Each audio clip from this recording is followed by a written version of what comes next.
Thinker. Sincere. Relentless. Talented. Astonishing. So I have 4 little friends who want to see you. I'm going to roll them and you have to use the numbers on their little faces to equal 24. When you play this game with someone you just met, what is their usual reaction? When I say it's a math game, they say, oh god, I hate math at school, and then they return the tales of how they dreaded math at school, getting Fs and whatnot. And then they say, I'll never get it. How much time do you usually take to solve this? It will take sometimes around half a minute when I have to throw in the odd square root. Read out the numbers. 1625. 2 minus 1 is 1, 5 minus 1 is 4, 6 times 4 is 24. It's really helpful when you memorize the multiplication tables. 3 plus 3 is 6, 5 minus 1 is 4, and then you times them together. You're right, 24. 3774. 7 minus 4 is 3, 7 times 3 is 21, plus 3 is 24. 5 minus 8 over 8 is 4, times 6 is 24. Square root of 2 times 3 times 6 is square root of 36 is 6, times 4 is 24. I didn't hack the calculator to make it output 24 every time. I'm currently a first year math degree student at the University of Canterbury. Ned was clearing about 3 to 4 academic years in one single year. So in that progression, he started his university at the age of 11. Basically, he's homeschooled. Alright, let's get to the topics. What are we studying? Hey, reduction formulas. Today, I'm having my A-level F-Math class with teacher Melissa. Yeet the full steps behind the book. Ned is already at university, so in order to progress in his degree program, he would need to pass his Cambridge A-levels for the mathematics. I think Nathanael was one of the brighter students. I never had a student that is gifted, so to me, I was quite excited to take up this assignment. Okay, so your first integration here is integrate from 0 to 1.5. Yes. And then square root 9 minus x squared dx. Usually my students are much older, and Ned is one of the youngest. I think in terms of academics, Ned is surpassing most of my students because he grasps concepts really fast. Teacher, I have the answer. It's 3 pi over 4 plus 9 root 3 over 8. Yes, it's 3 power 4 plus 9 root 3 over 8. Woohoo! Good job. Not bad. For normal schools, E and A math syllabus is usually done over 2 years, Sec 3 and Sec 4. But for him, we finished both in a few months. That's how fast he, yeah. Pi over 60. Good job. Usually, I will ask him, like, what do you hope to achieve in your exam? Like, if he tells me he wants to get an A star, and I say, okay, so we'll work in that direction. At least I know how to plan, how do you want it, how to proceed, and how to help him achieve whatever he wants.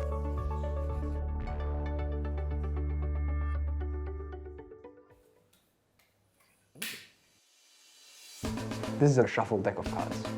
I'm trying to memorize both the type and the sequence of all 52 cards. I'm going to start my recall now. So in the recall, I'll have an unshuffled deck of cards, and I'll try to rearrange that deck of cards in the same order as the previous deck I just memorized. This demonstration is just one of the many things I did while training for memory championships in the past.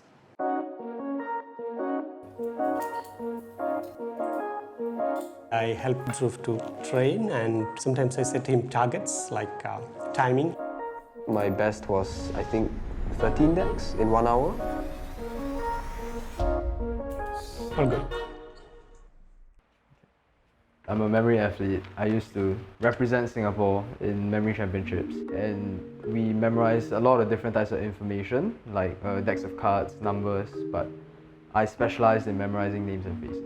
When I was 11, I memorized 96 names and faces in 15 minutes. It was the world record at that time for kids. Yeah. So I use a wide range of techniques, but my favorite is the memory palace, and it's the one I use the most often as well. So I have a few things here to help you visualize how I do that. A memory palace is a location you use which has a sequence of mini locations where you insert your piece of information. Memory palaces should be places you are really familiar with. It's always a fixed sequence.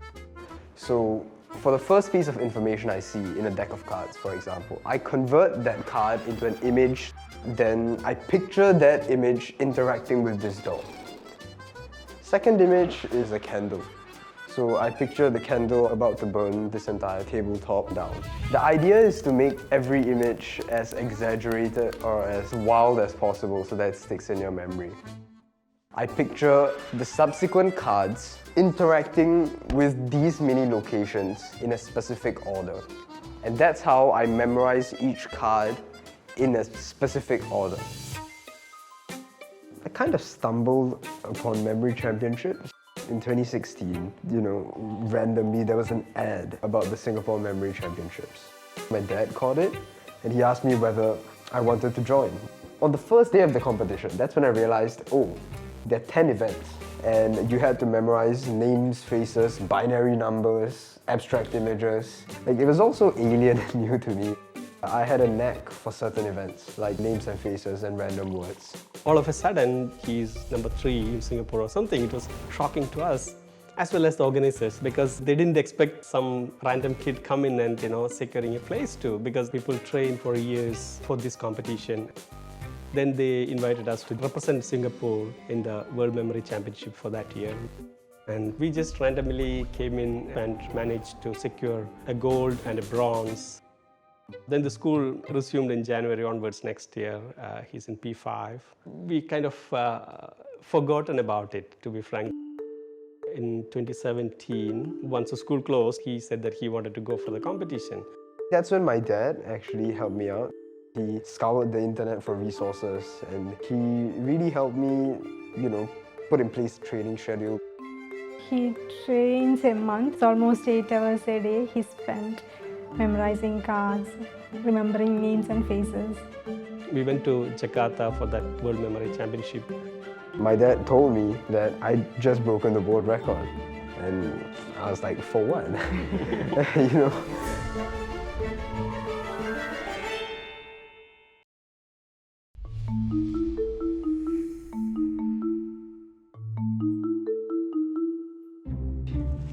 These are some of my medals from past memory championships. A Singaporean boy clinched 2 gold medals in the kids category of the World Memory Championships. I got that much media attention because I broke the world record.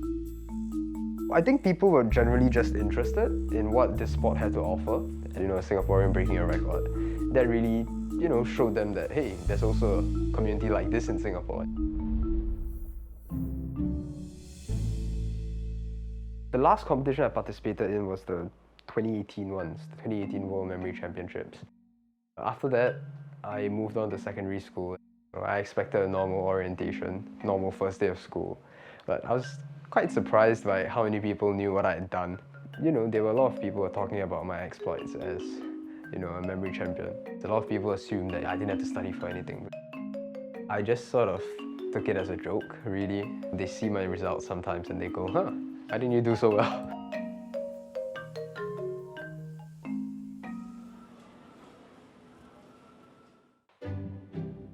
I've tried teaching a few of my friends memory techniques before. They usually come up to me before exams and ask, how do I memorize this? How do I memorize that? And yeah, I've told them quite a few things. I don't think they got all of it. Things got a little heated when the results came back. And a few of my friends were like, what kind of memory champion are you? He was telling me about the memory palace a little bit, and I was like, okay, cool, but how? Exam compared to cards, a little bit different. No, but it helps. It helps. That's what matters. God, thank you for that. Yeah. Nat was diagnosed with global developmental delay at the age of 1, which is a type of intellectual disability. This condition meant that Nat couldn't crawl, couldn't flip over or walk at the age of 1, and there was a minimal speech at the age of 3 to 4. I decided to homeschool Nat because of his medical condition. Hello, this is Nathanael. Today we're going to demystify number tricks. I started a YouTube channel because I want to share my knowledge with the world. Now we're going to show you some tricks to get any 4 dice, roll them and turn them into the number 24. Yes, this number 24. When Nat is about 6 years old, I noticed that his global developmental delay seems to be improving. I noticed that he was way advanced as compared to his peers. At the age of 6, he's already starting his P5 work. At 7, he's doing PSLE work. So definitely in terms of academic ability, he can't be studying with his peers. For Nat, he will be unable to excel, to do well in what he wants, and he'll be bored in school. And that was when I decided to continue to homeschool him. So I have this program which is called Dice, and we are now going to simulate 4 dice rolling. So we make 4 8-sided dice, 24. Run this. So 8, 4, 3, 1. This actually can be 8 times square root 3 times 4 minus 1. Usually I get 20 viewers a week, and I just got 2 views. Thank you so much, you're so smart. Thank you very much. Sometimes my academic ability makes me feel out of place, but my YouTube channel is one of the few ways in which how I interact with my outside world. He says quite frequently that he's bored and he has no friends. Because of the way that he thinks, it's really difficult for kids his age to relate and speak and play with him. I think over time, he will be able to get to know more people, and with more people, he have more friends.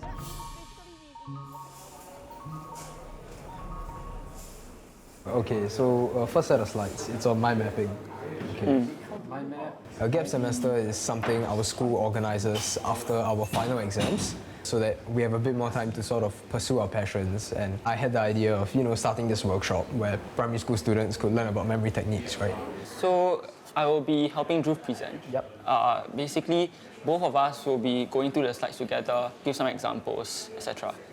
I'll be assisting, because I think that some of the things that Dhruv will be introducing to them will be fairly new and they might be lost. We're just going to go through the slides and worksheets like really quickly, just to make sure you guys get it so that you can assist the children better. So Junhee, memory palaces, right? Yes. It's very simple. You take a location you're very familiar with, and then you split it into mini locations. To be honest, for me, I'm not too familiar. I am quite familiar with the memory palace. I used that for my geog exam and I did not bad. So I think that this is a good thing to teach the students. I think that it will be very helpful. You imagine it inside your head. I thought, it was perfect because he is already a memory champion and he has so much to share with us about these memory techniques. I think the first few months, someone found out the article of him online. Yes, there was an article that said that he could memorize a deck of cards, like 52 cards, in less than 30 seconds. Oh, that was a long time ago. Yeah, but and there's also another one, 18 decks in 1 hour. Oh, 13. 13. I'm not that good, bro. Bro, It's okay. It's still 13 more than I could do. We're going to have about 20 students there. So I was thinking, right, what if it would be a bit hard for just 2 people to handle a group of 20, right? I think our biggest concern is their engagement, because the topic we're introducing is very new. I think we have all been through some boring lectures and I just hope that we won't be one of those. Besides math, I'm also currently studying for a music degree and I am currently in my final year.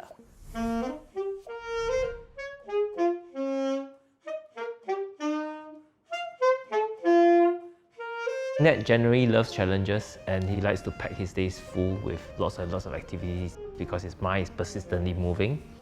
Hi, Nathaniel. Hello, Mr. Montero. How are you? I'm very well, thank you. And you? I'm great. Okay, great. So we're going to work on a little bit of music today, okay? Yeah. Try and jazz it up a little bit. Yes. Okay, let's go to the studio. Okay. Thank you. Okay, so Nat, today we're going to work a little bit on two things. One is on the blues. I'm Jeremy Montero. I'm a jazz pianist and a composer. Nat's dad wrote to me on Messenger and told me about Nat, and I went to check him out.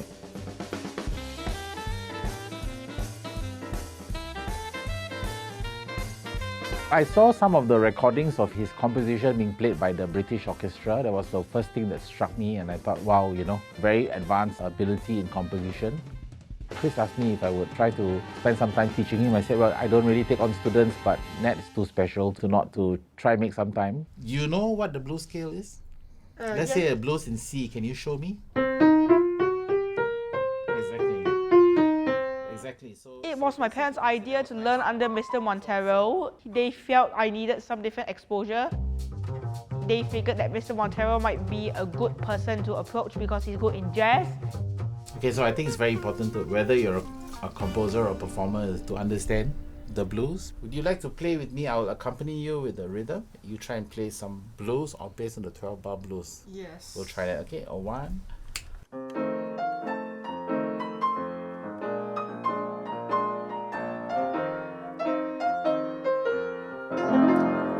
So that sounds a little bit better to me. Yes, so that means I should have more major thirds. Yeah. So. And remember the major third. Actually, it's quite astounding and astonishing to see Nat, you know, of working in the final year of a degree at such a young age. You don't see that very often in the world. Yeah, last phrase. Right. Great. I am the composer in residence of Kids Philharmonic Orchestra. There are two composers in residence of the Kids Philharmonic Orchestra. The other one is 25 years old.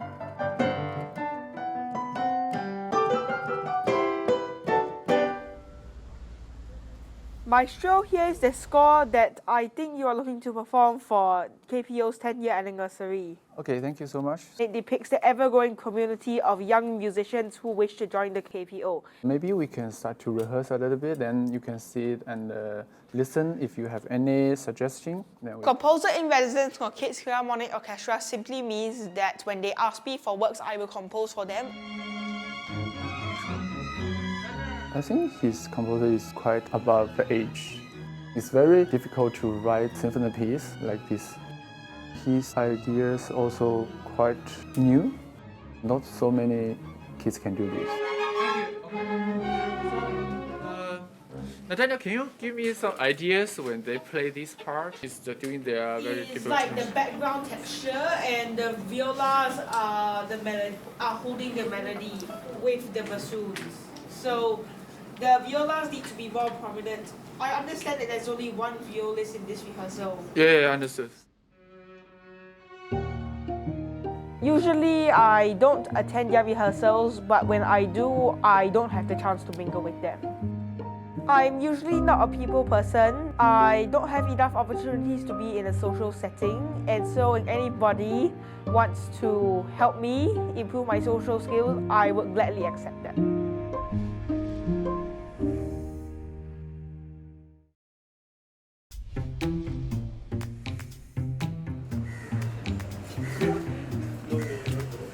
So we are at the Student Care Centre run by Sembawang Family Service Centre to conduct a workshop on memory techniques, and we'll be teaching lower primary school students how to use mind maps.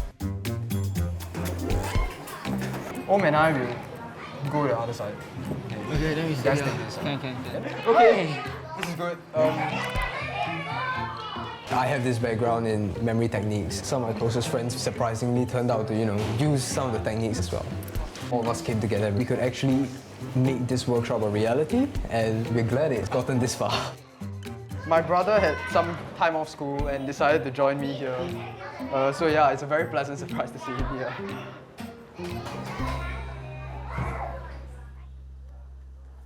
Today is the release of Nat's A-level further maths results, and he's actually waiting patiently for his results. How are you? Today is your results release day. Yes! I can't wait to know the results. Okay, let's log in. Okay, I can't wait for my results. I studied really hard for this exam, but I hoped to get at least a B. Whoa, I got 89! So basically, I was 1 mark away from getting an A star. That isn't what I expected. I could have gotten higher. Thank you, Dad. Yeah, I'm really happy. As a reward for his excellent A-level results, we decided to bring him to Universal Studios for him to take a break. Yay, let's go. Look at me. I think he's enjoying himself. You know, this is quite a nice place for him to relax, especially after the exams. Is he one of your favorite characters, Nathanael? I just like Minions. I 12. I got an A for my A levels. I'm going to complete my music degree. In 2 months' time, then I go into honours. Previously, I thought my career would be a composer or a medical doctor, but I would never know what will happen in 5 years' time. Maybe I'll pick up a new field of study. I take my challenges as they come. Who's in Saman Primary here? Wow! Very nice. Okay, very nice, very nice. Wow. Okay. So there's this big thing I wrote here called a mind map, right? Yeah. Right? So what's a mind map? It's a map of your thinking, okay? It's a picture that you can draw to help you understand why you think better. You put a map inside your brain. The session is fun, and I think they enjoyed the activity as well. They grasped the ideas really quickly. Anything can be a big topic, okay? Anything can be a big topic. But what's more important is the concepts and the ideas, okay? I'll be graduating from secondary school and I'll be going to JC next year. I still don't really feel that pressure to, you know, focus myself towards a certain career. Competing in memory championships is definitely a part of who I am. You know, there's no denying it, it's a part of my history. I could continue as a memory athlete, but I'm thinking about coaching right now. And as with most other things in my life, I still haven't decided what I want to do yet. I'm just waiting to see what the future holds for me. Great job, okay? Now can you flip over to the next page? Like, what does a tree give you?